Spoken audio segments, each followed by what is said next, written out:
Rahayu, Rahayu, Om Swastiastu, Swastiastu. Salam. Ya. Makasih atas kesempatannya Pak Paul. Saya mau bertanya ya terkait ini bangsa Israel. Bangsa Israel yang merupakan keturunan Abraham. Abraham itu dipanggil oleh Tuhan, dipilih oleh Tuhan, punya keturunan Ishak dan Yakub, Yakub yang disebut Israel dan sampai sekarang menurunkan Yusuf dan sampai sekarang bangsa Yahudi itu mengalami suatu peristiwa kalau saya mengamati ketika mereka itu dekat dengan Tuhan, pertolongan Tuhan datang dan selalu mereka selamat. Tapi juga mengalami peristiwa-peristiwa yang tidak enak sampai tragis. Katakanlah setelah Yusuf mereka berjaya di Mesir dalam pengungsian, Yusuf menjadi orang terkemuka di Mesir, bangsa Israel di Mesir mengalami perbudakan sekian lama dan harus dikembalikan lagi oleh Tuhan, dikembalikan ke tanah perjanjian dan harus dididik sekitar 40-an tahun di gurun pasir. Tapi juga peristiwa tragis ketika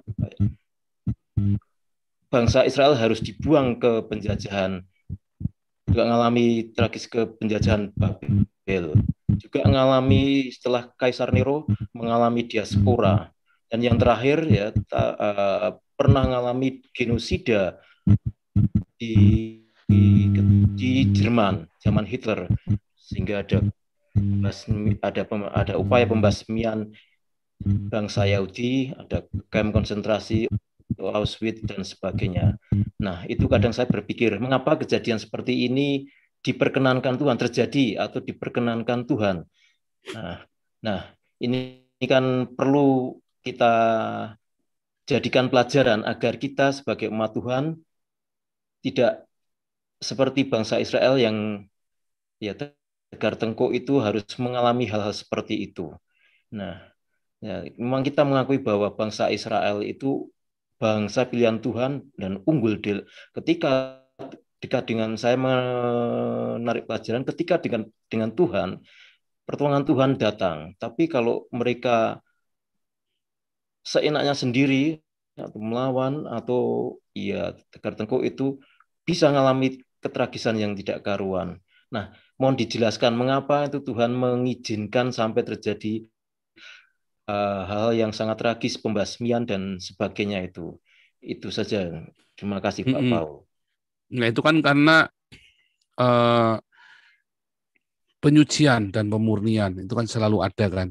Kita pun orang-orang Kristen mengalami penyucian dan pemurnian dalam kapasitas kita, dan mereka kapasitas mereka dan kita dalam kapasitas kita. Nah, kalau dari Abraham mereka tinggal di Mesir, itu kan mereka benar-benar selama 430 tahun itu ya mereka tinggal di Mesir itu ya. Dan di Mesir itu bahkan di dalam penindasan pun mereka berkembang biak, bahkan jumlahnya melampaui jumlahnya orang Mesir itu sendiri ya. Dan ketika Mesir itu dihantam oleh orang-orang Hitit itu mengalami peperangan, mereka nggak mengalami peperangan. Jadi ketika mereka memang diperbudak, tapi seperti dilindungi sehingga mereka bisa bertumbuh dengan cepat sekali. Bayangin kalau mereka di Kanaan, perang terus mereka. Kalau mereka tinggal di Kanaan, mereka itu perang terus. Tapi karena mereka tinggal di Mesir, walaupun diperbudak, yang perang itu ketika Mesir itu perang sama Hitit, Mesir perang sama Ethiopia, Mesir perang sama Kanaan, bahkan sama Babel, pernah perang ya sama Babel itu. Mereka nggak ikut perang, dan mereka berkembang biak dengan cepat sekali. Sampai waktu masuk cuma 70 orang, 170 orang saja, dalam 430 tahun jadi 2 juta orang. Artinya dilindungi dengan caranya Tuhan, kelihatannya mereka diperbudak, tetapi mereka dilindungi dengan, jadi ada maksud lain. Tetapi dengan perbudakan itu sendiri, Tuhan juga bikin supaya mereka merendahkan diri kepada Tuhan, merendah hati, supaya mereka tahu memperkenalkan Yehova Elohim itu kepada orang-orang Israel ini. Nah, waktu mereka diproses 40 tahun itu pun mereka dilindungi loh dengan sejahtera loh. Dan itu mulai proses itu kan Proses itu sesuai dengan kedewasaannya orang. Kayak itu, kalau ngelihat perjalanannya Israel itu persis perjalanannya kita, orang-orang Kristen sama. Jadi kalau melihat Israel di dalam perjanjian lama, itu adalah metafora dari perjalanan hidup seorang Kristen. Itu persis seperti itu, nanti kita ngalami pola-pola seperti itu. Ketika kita jatuh di dalam kenajisan, maka kita akan diserahkan kepada bencana, kesusahan-kesusahan. Ketika kita menjadi sombong, maka kita akan direndahkan. Tapi ketika kita merendahkan hati dan melekat erat sama Tuhan, maka kita akan dimuliakan. Begitu saatnya kita dimuliakan, kita sombong lagi, kita akan direndahkan lagi. Itu persis perjalanan hidup orang Kristen. Dan itu yang tidak, mungkin kita kalau ngelihat orang-orang non-Kristen itu yang belum lahir baru maksudnya ya, berzina, apa segala macam, kok nggak apa-apa. Kenapa kita nggak boleh berzina? Aduh, jangankan berzina. Kita baru pacaran aja sedikit, nempel-nempel dikit aja Tuhan sudah hajar kita. Itu beneran ya, itu ya perjalanan seorang Kristen seperti itu, dikuduskan benar-benar menjadi imamat bangsa, imam yang kudus. Kita ini kan imamat, imam. Kita ini dipanggil menjadi seorang Kristen, menjadi seorang imam, yaitu apa? Bersyafaat bagi bangsa di mana Anda tinggal. Makanya hidupnya harus benar-benar kudus. Kalau nggak kudus, kita akan mengalami seperti orang Israel itu. Persis seperti itu metaforanya, nubuatannya. Makanya Israel setiap kali berbuat kesalahan dia akan jatuh ke terakhir puncak-puncaknya itu zamannya Salomo. Ya, akhirnya Salomo ini di dalam kejayaan Israel justru Salomo yang bikin murtad orang Israel. Makanya dikasih kesempatan buat bertobat, tetapi nggak bertobat itu anak-anak cucunya itu. Ya, sekali ada yang bertobat, nanti ada 3 kali yang nggak bertobat. Sekali yang bertobat, nanti yang selanjutnya nggak bertobat lagi. Nah, akhirnya puncak-puncaknya ya waktu negara itu pecah, yang Israel itu dibuang dulu ke Assyria, hilang karena nggak mau bertobat, sama sekali nggak mau bertobat. Nah, orang-orang Yahudi, orang-orang Yehudanya masih tetap selama 200 tahun atau 250 tahun sekitar ya, baru dibuang ke Babel. Itu pun bisa balik lagi loh. Orang-orang Yahudi ini dipelihara benar-benar janji Tuhan. Jadi sekalipun mereka meninggalkan Tuhan, selama mereka mau bertobat, Tuhan akan pelihara. Bahkan ketika di Babel pun mereka dimuliakan loh sama Tuhan. Bahkan ketika mereka mau dimusnahkan sama keturunan Amalek, mereka malah orang-orang Israel, orang-orang Yahudi ya, selama di Babel, mereka tuh tidak tertindas loh. Mereka jadi bangsa yang dimuliakan loh. Jadi warga kelas 1 loh. Lihat, Perdana Menterinya orang Yahudi. Menteri-menterinya Sadrak Mesak Abednego orang Yahudi. Ratunya orang Yahudi, Esther. Ya kan? Gubernurnya si Nehemia orang Yahudi.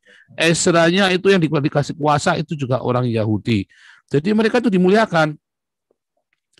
Ya, hanya mereka tersingkirkan dari tanah kelahiran mereka. Makanya waktu mereka disuruh kembali, mereka senang sekali. Nah, terus 400 tahun lagi kan, nggak ada firman Tuhan kan setelah zamannya Maleaki. Terus tiba-tiba ya mereka jatuh. Kenapa? Karena mereka hidup dalam kemunafikan. Tetapi itu pun mereka tidak ditindas loh. Mereka diizinkan untuk tidak sujud kepada kaisar loh. Padahal bangsa-bangsa lain harus sujud sama kaisar, proskuneo. Tetapi orang Yahudi tidak proskuneo. Makanya diizinkan di zaman itu dimurnikan sehingga Mesias itu bisa hadir karena selama 400 tahun itu orang Yahudi tidak menyembah berhala. Jadi itu keajaiban. Nah, tapi kemudian kesalahan mereka adalah mereka kemudian menolak, dihasut untuk menolak Yesus. Bahkan tadi kemarin ada orang ngeyel kan, mereka tuh terlibat di dalam menyalibkan, bukan menyalibkan, yang menyalibkan Yesus itu orang Roma, itu harus jelas itu. Orang-orang Roma ini yang menyalibkan Yesus, tapi mereka terlibat di dalam penyaliban. Yang benar adalah mereka terlibat di dalam proses penyaliban itu. Tetapi orang-orang ini kan bertobat yang terlibat ini. Nah, orang-orang yang terlibat ini, tapi orang-orang tidak bertobat bagaimana? Orang tidak bertobat, kemudian mereka mengalami kehancuran zamannya Titus, makanya dihancurkan. Ya, mereka menyalibkan orang, mereka membunuh orang yang tidak berdosa, dibilang di dalam Daniel 9 kan, tanpa rasa mereka membunuh, tetapi mereka dihukum dan dihancurkan semuanya. Karena memang tujuannya adalah supaya keselamatan itu pergi ke segala bangsa, sampai Roma 11 tadi, supaya genap segala bangsa itu menerima, supaya semua bangsa itu menerima Yesus dengan cara penjelasan Helenis. Karena cara penjelasan dengan Yudaisme itu akan sulit diterima oleh orang-orang pada umumnya. Penjelasan orang Yahudi itu cara berpikir orang Yahudi itu sangat sulit diterima oleh manusia pada umumnya.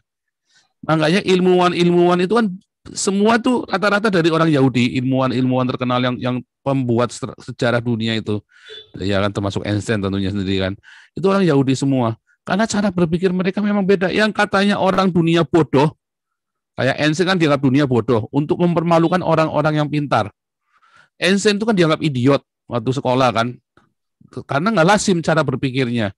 Nah, itu yang terjadi. Jadi itu bukan suatu penghukuman, tetapi suatu caranya menjaga dengan begitu. Nah, tapi waktu ada genosid orang Yahudi di Hitler, zamannya Hitler, atau inkuisisi zamannya Spanyol, itu pun Tuhan peliharakan semua. Nah, kita kan tidak ada hadir di situ, ada apa dengan mereka sampai dibunuh seperti itu. Tetapi kenyataannya orang-orang Yahudi itu memang benar-benar bangsa yang dimuliakan. Dimanapun orang Yahudi berada, di situ pasti ada berkat buat bangsa itu. Nah, Hitler itu membunuh orang Yahudi kan karena pesanan dari Palestina.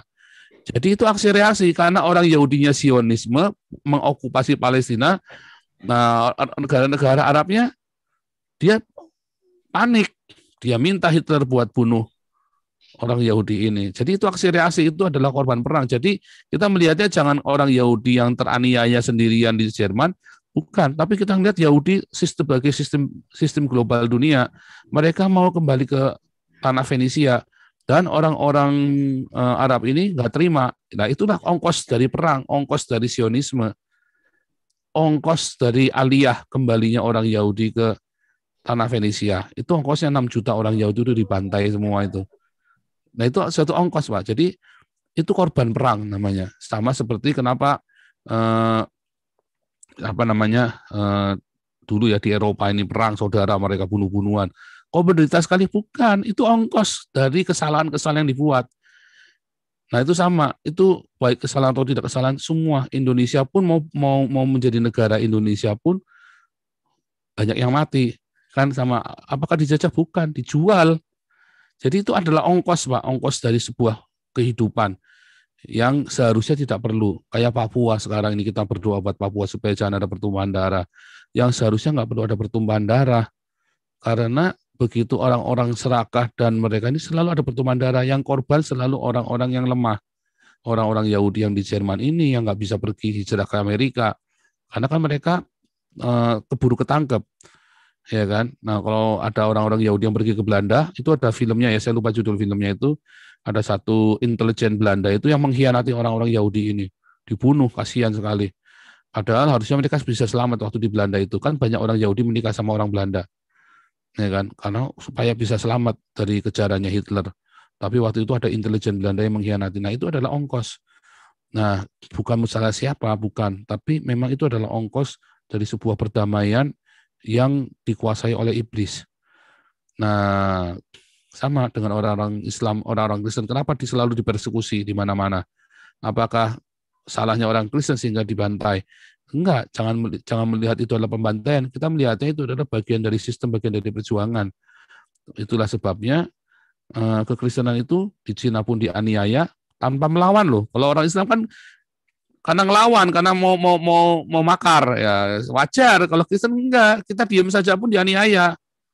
Kalau orang Islam itu ngelawan, makanya dianiaya. Di Cina itu ya, Uighur itu ya, karena dia ngelawan, mau makar. Nah, sama kayak di Indonesia. Orang Islam dianiaya, enggak, karena kamu mau gulingin pemerintah kok. Ya kan, makanya ditangkepin ulamanya, karena mau gulingin pemerintah kok. Nah, yang heran kan Saifuddin Ibrahim, ya kan, sama si siapa namanya Apolinaris Darmawan, Joseph Paulusang, di DPO, Joseph Paulusang dikejar-kejar kayak teroris, dikuntit semua masa lalunya, semua dikutek-kutek semua, bahkan teroris aja nggak dibegitukan. Saya ngejar Paulusang ini kayak ngejar teroris ini. Nah, saking apa? Saking bahayanya Paulusang bagi siapa? Bagi khilafah. Makanya saya dikejar-kejar kayak teroris, Pak. Karena saya membongkar semua kebusukan-kebusukan para pendiri khilafah ini. Itu namanya kejar-kejar kayak teroris. Gitu Pak Nugroho. Jadi itu adalah ongkos, Pak. Jangan melihatnya bukan sebagai the victim, tetapi kita melihatnya itulah ongkos harga yang harus kita bayar. Gitu Pak ya.